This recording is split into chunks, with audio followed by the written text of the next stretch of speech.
go, babies. Now we're recording. Thank you. I was talking about your heavily doubted Patriots gear for possibly the worst team I've ever seen. I have gear. I'm sorry. Do you want me to go put a jersey on so you can make fun of me for wearing a jersey because I'm almost 40 years old, wearing another man's name on the back of my shirt? You're not 40 yet? God, you look fucking... How dare you bring up fucking... I look like a Viking in front of our client. Also, the today. hat. Yeah. Lose the hat. Lose the hat, doughboy. Ooh.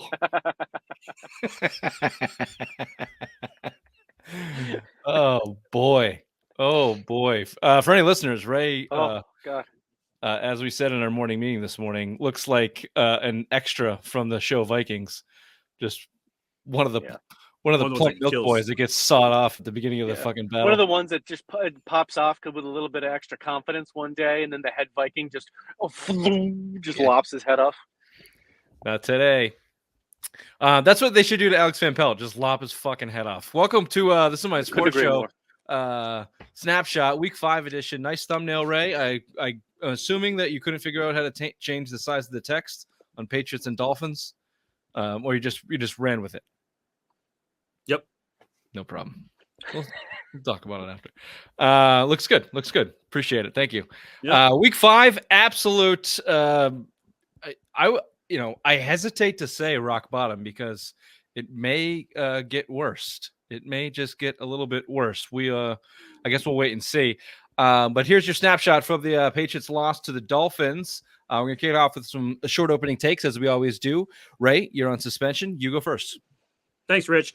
Since 2003, there's been 5 franchises that have less than 12.4 points per game, which Patriots currently hold. Every single one of them, except for one franchise, fired their offensive coordinator the next year.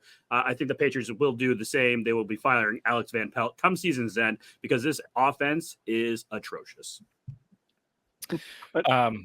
Yeah, we were calling for AVP's head before the game yesterday, so not many people last 12 points a game.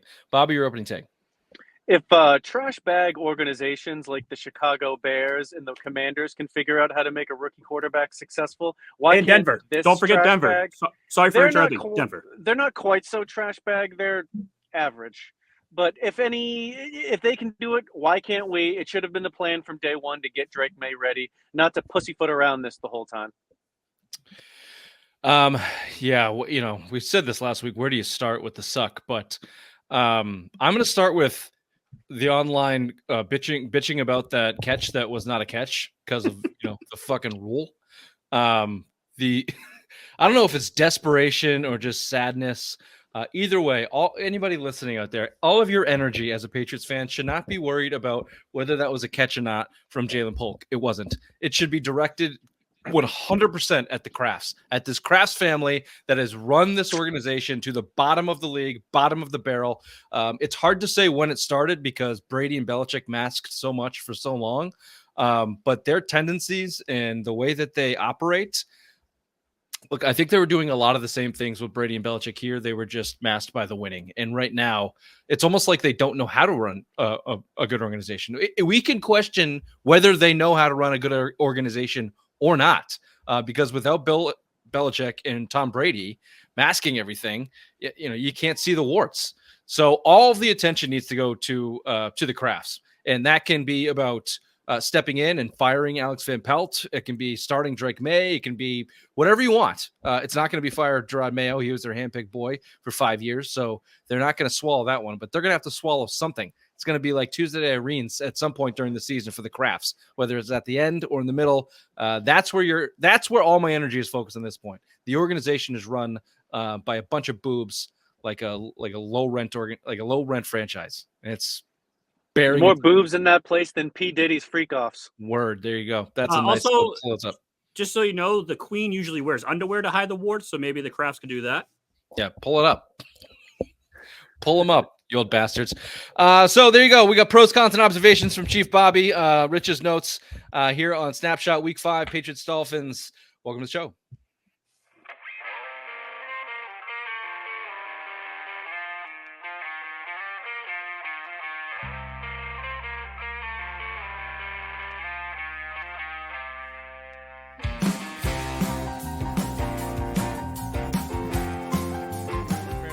The Celtics are dumb front-running pussies. This is the same team they have been for 4 years running.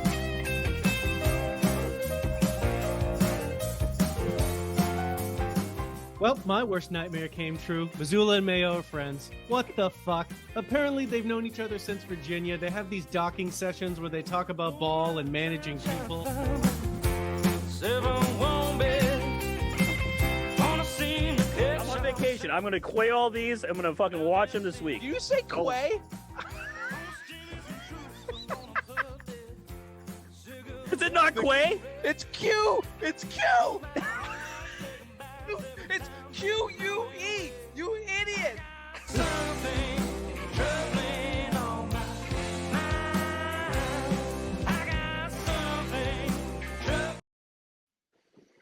QE, you idiot. Thank you for letting that run, Raymond. I truly appreciate it. God damn it. I thought I sent these fucking notes. Nope. Oh. Aha. Got it. I got it. Don't worry about me. I got it. Well, let's just start with the con. Right off the bat, what Bobby put here in the email. AVP has no feel for how to run the call the game offensively. Average 7.9 yards per rush, only 18 attempts running the ball. Brissett goes 18 for 34 for 160 yards. In capitals, it makes no sense. Not to mention complete mismanagement of the play clock once again. Literally doesn't understand sequencing plays or game flow. He's fat. They were so bad offensively they managed to lose the game while winning the turnover battle 2-0. I'm outside of the Krafts. The rest of my energy is going towards fat Alex Van Pelt. His system sucks. His quarterback sucks. His offensive line sucks. His play calling sucks. I was running around in the car for some of this game. I was watching most of it on my phone. But even that sequence, what should have been the game-winning drive, when they got down into the red zone and they went 5 wide, I was like, wait, it was nice to see 5 wide. I'll give you that earlier in the game. And it looked like they got some momentum throwing the ball, and they had some completed passes. You know, all of those were big surprises, shocks. But then you get it inside the red zone, and your bread and butter is running the ball. You're doing it at 8 yards a clip, and you don't go back to the run. You can touch on that if you want. I'll just give you one more bigger picture thought. They scored 10 fucking points. So barely scored 10 points. We can talk about that sequence, but look, the bigger picture is what Ray said. 12 points a game. You suck, man. Like, I don't care about your roster. You suck. Like, the last 3, they average 8.4 points per game. The last 3 games, 8.4 points per game. My wife asked me why I drink so much when watching the Patriots. I said, you just sit here and watch this atrocity on the TV, and you'll start drinking too. Yeah, I was top 3 hangovers I've ever been. Not ever been. Probably in the last memorable time period on Sunday. And we had to go to a brewery thing. And drinking was the last thing I wanted to do. The Patriots game came on. I had 4 beers. You have to drink. You have to drink turn. It's just, yeah. So your thoughts, AVP, why aren't they sticking to the run? AVP doesn't understand play calling. Bobby, go ahead. I have no idea how they would go away from what was working in that. He just seems to, they come up with a plan ahead of time, and then all they do is that plan. They do nothing else. Not even noticing that what they wanted to do in the previous 4 games was working completely. They were gashing them with running plays. 8 yards a clip. It literally felt like that. They didn't just run the ball down their throat. In all honesty, the offensive line running the ball, they were opening big holes. Big holes. So I don't understand why you wouldn't change and just run the same play again. If you're running the ball and you suck on offense and you're doing a play that works, and if it's a run play, just run it again. Keep doing it again. Yeah. The Dolphins were the worst, I think, the worst rushing team in the NFL for defense-wise. They let the most yards rushing, and you don't capitalize on that. Like, if you're getting 8 yards, then their game plan is let's throw 35 times this game. It's like, I don't understand like the whole philosophy. I mean, I get it. This isn't Mayo's guy. Mayo's going to get the brunt of it because he is the leader of the team. He's the head coach. But AVP is a problem. Jacoby Brissett is a problem. Those two things need to be changed immediately. You play Houston next week, who's a top 10 defense, who just made Josh Allen look like a total mess out there, going 9 for 30. I mean, if you put Drake May out there this week, it's going to spell disaster, and everyone's going to want everyone's head gone. Yeah, we'll get to the Drake May thing in a second, but 34 pass attempts, 4.3 yards per attempt, 19 runs, 8 yards per carry. You know, do the Patriots not have any nerds down there to be piping in these numbers into somebody's ear?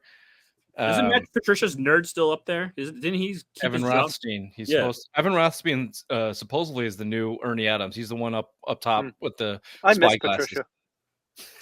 God, things are so much better with Patricia. Here's the thing. AVP is so dumb that, like, you know exactly what's going on. But Patricia was a different kind of dumb. You didn't know what he was going to give you. So sometimes it worked. He was so fucking out of there. But with AVP, he's dumb as a fucking rock. So you have no idea. Or you have an exact idea. Matt Patricia had a total of 19 plays. 3 of them worked. Alex Van Pelt has like 149,000 plays. None of them work. That's what we're figuring out here. 30. There were 30 extra plays run by the Miami Dolphins this game. 30. With a kid off the street, Tyler Huntley, who was signed 2 weeks ago. 30. Okay, we'll get this next observation. The next biggest story outside of the offense was the penalties. The first 4 weeks, penalties were not a problem. On Sunday, they were 12 penalties accepted for over 100 yards. 14 were called. 2 of them were mercilessly declined. One of them was declined when they tried to play the delay of game to punt the ball, and Miami said, no, you can't. Fuck you, kick it from the 40, and they got a net 19 yards or whatever. So out-coached, out-schemed all day long. The undisciplined play, as you put here, Bobby, the team was completely undisciplined, whether it was a, quote, mutiny that we heard from Evelyn Lazar on Thursday, I guess it was, or not, I don't know, but that looked like a team that was tuning out coaching, error after mistake. 12 penalties, 105 yards, including crucial ones to extend drives. Keon White, ass, whatever. What do you say? Keon White's ass, asshole. whatever. Asshole. Got it. He is playing like an asshole. Whatever the message is, it's not being accepted or received by the players. Was Lazar right? Are they tuning out the coaches? Yeah, I don't think it's a full-on mutiny like fuck Gerard Mayo, but they are playing, trying to do too much, not listening to coaching. Keon White is just head is out. The roughing the passer was stupid, but it was he headbutted him. Ish. He did headbutt him. Frustration. The one that the fucking horse collar was blatant. I saw it coming. He ran across the field. I'm like, he's gonna horse tackle like this guy, and then he did it. I was like, are you that dumb? 25 yards alone. Keon White gifted him 3 points. If they had any quarterback back there at all, it would have been 6, guaranteed. So he's definitely a problem, but it's a testament to the rest of the team playing 12 penalties. Obviously you're not going to get it done, and somehow they still had a chance to win. I mean, they're a ticky-tack rule away from winning that game. And honestly, toe heel rule. The second half of the 49ers game was a 10-point game in the fourth quarter. So you can look at it both ways. You can look at it from a frustrating point that if they could just get their shit together for a second, if Jacoby Brissett could just read a defense and throw the fucking ball, then you might have a competitive team on the roster. Or they don't have shit for management and coaching to get these guys in line, and they're doomed from the top down. Probably the second thing. I was going to go second thing. Yeah, definitely. Because they are very undisciplined. You can see it. I mean, if there was a mutiny coming before losing this game to the Dolphins, I mean, it's got to be full bore right now, like ready to go. Like this team probably, like when we used to play sports and you would go on a losing streak like this, your morale goes down. People are just like, whatever. You're not really into the games because you know what's about to happen. It's just one of those things right now where like next week you're playing the fucking Houston Texans. We're probably going to put up 40+ points on us. I'd hammer the over. Just a FYI for all of you, hammer the over because just Houston will cover the Houston over. will cover the over, no problem, no doubt about it. But I'm just saying, the morale must be low. Everyone must be like, this fucking sucks. We're going in, getting our asses pushed in every week. Like you can tell they're gonna give up before fucking week 8, week 9. I think they've already given up. 12 penalties is the testament of that they've given up, and Keon White running around there like a jackass is testament that they've given up. you know, they said Keon White. I forget who said it. I don't know if it was Mayo or just reporting that Keon White was disciplined for those play. You know what? How he was disciplined? He sat one play. One. They said go sit down for one play. You know how Ramondre Stevenson was benched for all his fumbles? One series, and then he had a good game. So they don't have control. The defense. The middle of that defense, we've been saying it all year. I mean, they gave up 15 points. Fine. You know, how can we get on them too bad? But the middle of that defense is extremely susceptible, especially when they go zone. They just get beat for 20-yard plays left and right, all up and down the field. Bobby put defense looked about as bad as you can, only giving up 15 points. Penalties, inability to get off the field, got run over all game. Would have been a bigger loss if the Dolphins actively weren't trying to lose the game on special teams. All true. Marte Mapu was out there. Because this team's level of suckatude has driven guys like Julius Peppers to violence off the field. Was arrested on Saturday for cocaine's a hell of a drug. Cocaine's a hell of a drug. The Pats captain curse is real. It's real. Mm-hmm. Yep, Julius Peppers actually, Andrews down, captain, Bentley down, captain, Duggar down, captain. Now Peppers. Look, Yep. That was Henry just a joke.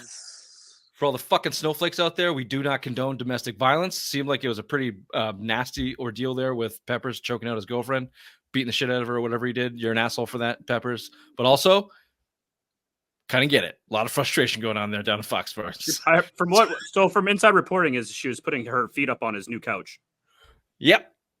Are you serious? That'll do it. Fuck your couch, bitch. Fuck your couch, bitch. You suck. Your team sucks. Come here, bitch. Did a bunch of lines and went fucking crazy. So, commissioner exempt list is on the table for Peppers. It doesn't seem like it's a false flag. Looks like he beat the shit out of this poor girl, and he's done. So, his career's over. Another Michigan man fucking up the system. Can you does that fall back on coaching? I guess not. No. Directly, but it's just another. When you start piling up these examples on the field. Now spilling He's over never had any off the field issues either. That's I was stunned when it happened, honestly. We're going to tie it directly to the suckitude of the Patriots and the frustration boiling over off the field. That's going right. That's what we're going to do. That's what we're going to do here. There's a pro. Mayo is not a sore loser yet. His job's not on the line. Yeah.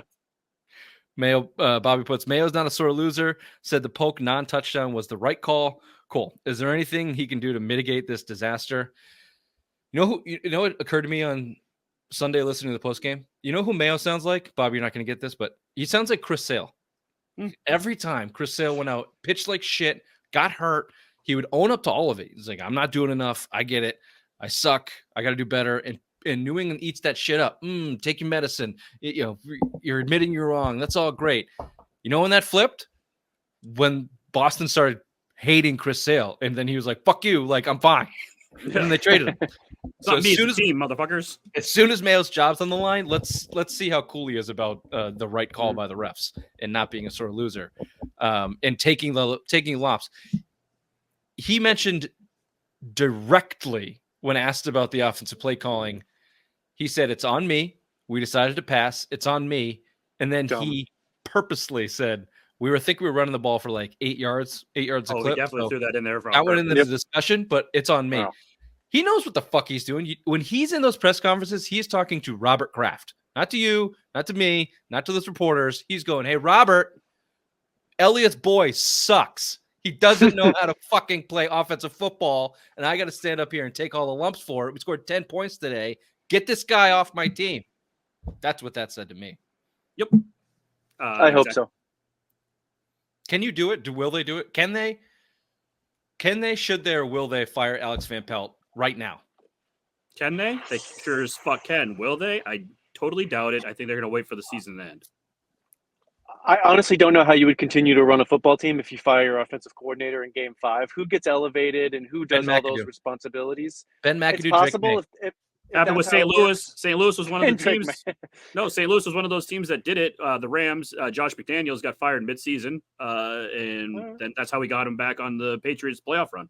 So it can be done. It's a different with a head coach because then you elevate a coordinator. No. He was offensive coordinator. He was offensive coordinator for the St. Louis Rams. They fired him midseason because they were a lackluster team, and he came over to our team for the Super Bowl run. Because remember, it was the big thing, and they were like, "This is We bullshit." could do that They again. got a McDaniels coach. is free. Yeah, right. McDaniels would have this team scoring more than 10 points a game. I can guarantee you that. I agree with that as well. Mm-hmm. I would do it. I know it's it's not what they're trying to do. They're trying to build it the right way, take it slow with Drake May, start with running the ball, but you're failing at all of it. You're failing. Their way left, blows. up and down the board. You're failing. So get bold, grow some balls. You fire the guy in charge of the worst offense in the league. You've got enough. Ben McAdoo is Ben McAdoo. I get it. We're going to make fun of him, but he's got experience. There's enough experience in there to actually have somebody hold the ball. And then you've got some young kids that maybe they have some good ideas. Alex Van Pelt's clearly not it. Okay. The system sucks. He can't get these guys to play. I don't think they're going to do it. I don't think they have the balls to do it. I don't think they have the desperation to do it yet, but they should. I think they should. Can I ask you a question? Who do you think's telling Mayo to say, or who's reporting that Drake May might start next week? So here is the latest. I saw it from Schefter. I understand that. I'm saying who in the organization. Yeah, sure. Well, give me a second to answer your fucking question. Well, maybe you should have came on time. Okay. I came on time at your mother's house. Oh. I saw it from Schefter. So Adam Schefter has close ties with the Patriots. I feel like he was always a Belichick guy, but I think he's probably got close ties with the team as well. And right about now, 1-4, the world is starting to crumble. Right about now is where Patriots PR starts to do their behind-the-scenes work. If history tells us anything, go look at the last 3 years. Look at the fucking reports that came out of Foxborough over the last 3 years. All the Mac Jones drama, all the Bill Belichick's going to get fired drama, all that shit started right after they had a terrible first quarter of the season. They're trying to move the narrative, change the narrative, do whatever they can PR-wise to spin this fucking thing. And wouldn't you know it, Drake May is in Adam Schefter's tweets right after the most embarrassing loss they've had in a long time. So I would put my money on someone down there with Patriots brass is leaking some information and putting pressure somewhere. I don't know where the pressure is. I don't think it's on Mayo. I think Mayo wants Drake May. So it's Robert Kraft's the answer that I was trying to get out of you. It's Robert Kraft talking to I think I said Robert Kraft. No, you said the brass, but it's Robert Kraft. I'm gonna single that motherfucker out. It's Robert Kraft. I question kind of how much Robert Kraft is part of the day-to-day anymore. I think it's Jonathan Kraft. That's a okay. So I just an answer with one. No, it's a Kraft. Sorry, the guy owning the team. I think it's Robert Kraft. You the sure? Guy in charge I of think the it's team. Jonathan Kraft. Well, no, the guy in charge of the team. Either Robert Kraft's still in charge, or Jonathan Kraft behind the scenes is in charge. But yeah, one of those. It's either Krafts. Go ahead, Bobby. I don't think Robert Kraft has a lot to do with the day-to-day at this point. He seems like he's holding on by a thread. Okay, he's more worried about getting into the Hall of Fame than anything else. And I'm sure that Jonathan Kraft has his hand in the day-to-day a lot because he's planning on taking it over. Here's a scary proposition for you. He's already taken it over in the last 5 years. Have been evidence of it. Probably. Agreed. In the 20 before that, were more of a Robert Kraft, and we're seeing more of a Jonathan Kraft run team. It's a scary proposition. And what's the scariest thing is that the only hope that this franchise is when Drake May walks on that field, that his nutsack is so massive that it just engulfs the entire field and suffocates all the ineptitude. Yeah, he stretches it out like a sail over all of New England and fucking brings. He just covered. He goes, "Let my nutsack save everybody," and he just sits there and teabags the whole tri-state area. Let there be nuts. Yeah, I think the odds of Drake May's nutsack sailing us to glory are a lot lower than the odds of Jonathan Kraft took this team over a long time ago, and it's why we've seen them fall into destitute. Bill Belichick fucking hates Jonathan Kraft. Those two have not been seen together in 15 years. Give me the last picture. Jonathan Kraft was next to Bill Belichick. That's the newest thing rattling around in the old noggin up here. Jonathan Kraft's running this thing in the ground. So focus your energy on that. But just to close the show, we do. Adam Schefter did say there is the heat. It's heating up down there for Drake May. Gerard Mayo with WEI this morning changed his tune on Jacoby Brissett. Did not say we are 100% behind Jacoby Brissett. So Mayday is coming. Sweet. Whether it's this week or not. I'm with Ray. I wouldn't throw him out there against the Texans, but Tennessee's a good spot. you got the Jags, you got the Tennessee, and then you got Chicago. One of those 3 games, I would start him, but not against the Texans. Okay, last point, and then I want to end on your rant, Bobby. What do you expect from Drake May? Like, outside of the possibility of completely ruining him, and outside of the possibility of his nutsack sailing us to glory, what is a real expectation in week 6 or 7 of this kid coming in and playing, if nothing else changes? I think a real expectation is he just comes in and it all of a sudden would look like just a viable NFL offense. There would obviously be warts, but he would run the plays, and then there wouldn't be the every time he drops back, stands there, looks around, does this, and then maybe throws the ball or gets sacked. He just runs. He plays football. It doesn't look like we're playing football. It looks like we're thinking too much. It looks like we don't have a good plan. And it just to give a spark to the rest of the team. They need it. Obviously, this season isn't what we thought it was going to be week 1. It's going to be a totally different thing. But just to make it look like a real team. We look far and away like the worst team. Raymond? Part of the mutiny talk that they were talking about is that a lot of the players are getting pissed off that each week they go out there and they get their heads blown out because, this team's terrible. And why isn't Drake May the 3rd overall pick out there? So I think that would help out the team camaraderie, that if he's out there, at least everyone's out there getting their shit kicked in. And the thing that could change is, I think, the spark. Like, he can scramble. I mean, he did it over in North Carolina. I know he's not a running quarterback, but if he sees the pocket collapsing, maybe he can make the smart read and say, oh, shit, and then throw on the run, something stupid like that. If he can throw over 175 yards for a game, I will be fucking ecstatic. Yeah, in short, Drake May's better than Jacoby Brissett, probably has been since day one. My hesitation's always just been, don't fuck him up mentally. Don't ruin him mentally. Make sure that he can go and withstand it.